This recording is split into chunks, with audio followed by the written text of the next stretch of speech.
Assalamualaikum warahmatullahi taala wabarakatuh. Perkenalkan, kami peserta Latsar CPNS tahun 2021 angkatan 17 kelompok 1 PPSDM Regional Bandung yang terdiri dari Gusdi Akbar Budiman, Anton Suseno, dan Dina Mardiana. Di sini kami akan menjelaskan tentang analisis isu global proxy war. Apa itu proxy war? Yaitu perang antar dua negara atau aktor non-negara yang terjadi karena dorongan atau mewakili pihak lain yang tidak terlibat langsung di pertempuran, atau perang perpanjangan tangan yang dilakukan satu pihak terhadap pihak lain dengan menggunakan pihak ketiga dari dalam negara itu sendiri. Sasaran proxy war yaitu mematikan kesadaran suatu bangsa dengan cara menghilangkan identitas atau ideologi atau keyakinan suatu bangsa yang pada gilirannya akan menghilangkan identitas diri. Bangsa tanpa kesadaran, tanpa identitas, tanpa ideologi, sama dengan bangsa yang sudah rubuh sebelum perang terjadi. Isu proxy war yang kita ambil yaitu ada 3. Yang pertama, gerakan separatisme di Papua. Yang kedua, menghancurkan generasi muda dengan narkoba. Yang ketiga, maraknya tenaga kerja asing masuk ke Indonesia. Langkah-langkah penyelesaian isu proxy war yaitu yang pertama, setelah ada isu proxy war, kita melakukan pra-analisis dengan menggunakan metode pentahelik. Lalu kita melaksanakan isu pemecahan masalah dengan metode USG. Selanjutnya dilakukan analisis fishbone untuk prioritas masalah. Lalu kita melakukan analisis SWOT. Yang pertama, pra-analisis menggunakan metode pentahelik, di mana metode pentahelik memiliki 5 elemen, yaitu government atau pemerintah, yang kedua akademik atau dunia pendidikan, bisnis atau dunia usaha, community atau komunitas atau masyarakat, yang terakhir media. Untuk isu global yang pertama yaitu gerakan separatisme di Papua. Dilihat dari elemen government atau pemerintah, pemerintah masih belum maksimal dalam menanggulangi gerakan separatisme yang masih terus ada sampai saat ini. Dilihat dari elemen akademik, peran pendidikan sangat penting untuk memutus generasi penerus dari kaum separatisme di masa yang akan datang, yaitu dengan meningkatkan nilai-nilai nasionalisme dan wawasan kebangsaan. Untuk elemen bisnis, gerakan separatisme dimanfaatkan oleh pihak yang tidak bertanggung jawab demi keuntungan pribadi, misalnya dengan memasok senjata dan akomodasi lainnya. Dilihat dari segi komunitinya, masyarakat masih kurang peduli terhadap adanya gerakan separatisme. Terus dilihat dari media saat ini masih minim dalam pemberitaan mengenai gerakan separatisme yang berpotensi memecah belah bangsa. Untuk isu global yang kedua yaitu menghancurkan generasi muda dengan narkoba. Dilihat dari elemen government atau pemerintah, lemahnya undang-undang narkotika di mana kebijakannya hanya memberikan hukuman kepada pelaku. Dilihat dari elemen akademik, peran para akademik, baik badan pendidik maupun orang tua yang berperan dalam memberikan edukasi mengenai narkoba masih kurang.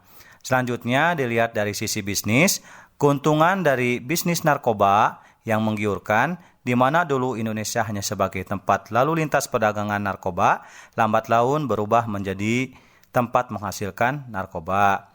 Terus selanjutnya dilihat dari komunitinya, kurang sadar akan bahaya narkoba yang menjadikan sasaran empuk bagi pengedar narkoba. Yang selanjutnya yaitu dari si media, mudahnya transaksi jual beli online narkoba yang berkedok paket. Untuk isu yang ketiga yaitu maraknya tenaga kerja asing masuk ke Indonesia. Dilihat dari sisi government, yaitu pemerintah mempermudah tenaga kerja asing masuk ke Indonesia serta dapat memegang jabatan dan mempunyai saham di Indonesia.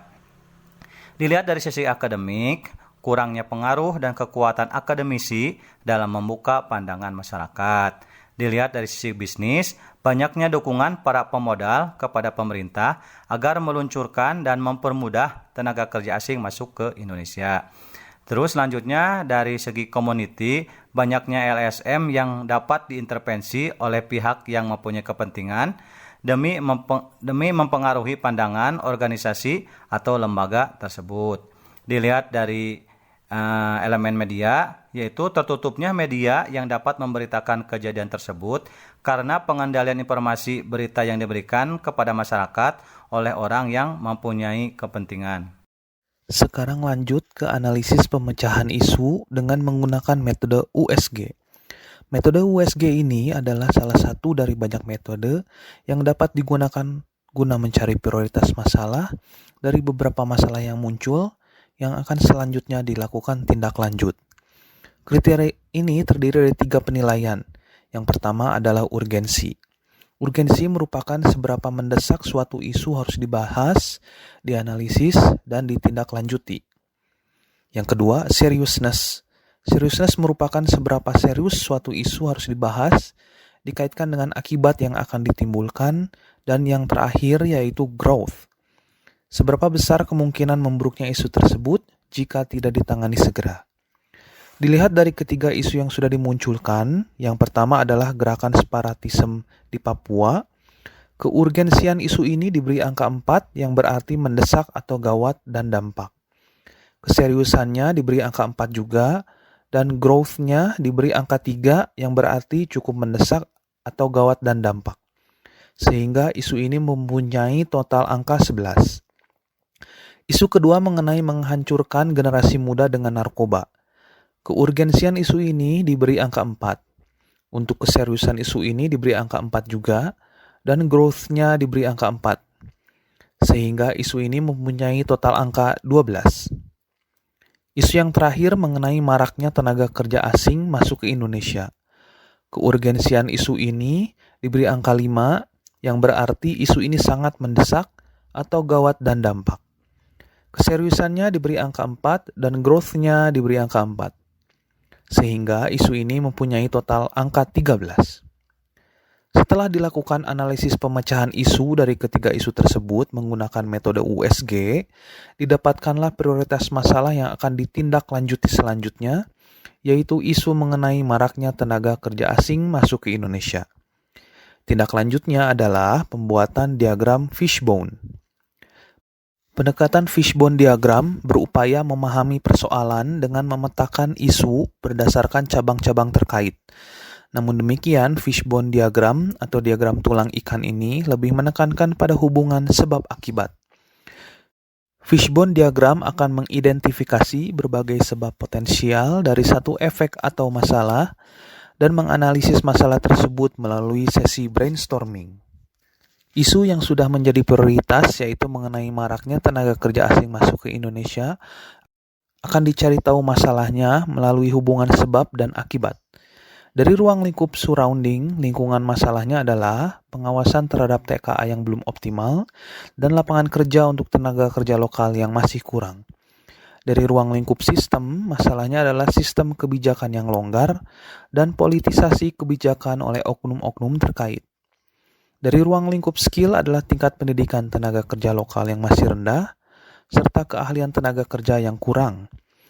Dan yang terakhir, ruang lingkup man atau manusianya, masalahnya adalah pembatasan penggunaan TKA dan minimnya ketersediaan tenaga pengawas.